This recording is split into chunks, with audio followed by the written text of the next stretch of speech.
Gandhinagar sector 25 ખાતે પાણીની સમસ્યા વધતી જાય છે, પરંતુ કોઈપણ કોર્પોરેટ તેઓનો હાથ પકડવા તૈયાર નથી। તે બાદ સ્થાનિક પબ્લિક કંટાળીને પોતાના ખર્ચાથી કામ કરાવે છે। છેલ્લા 15 દિવસથી કોઈના ઘરે પાણી આવતું નથી, તે બાદ તેમને ન્યૂઝનો સહારો લેવો પડ્યો છે।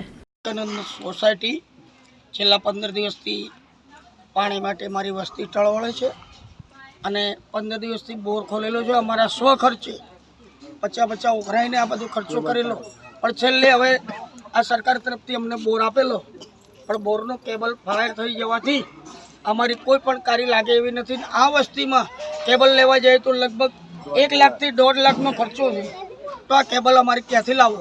ગરીબ વસ્તી ક્યાંથી લાવે?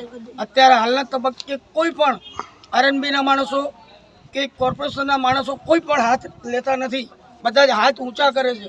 તો સાહેબ અમારે ક્યાં જવું?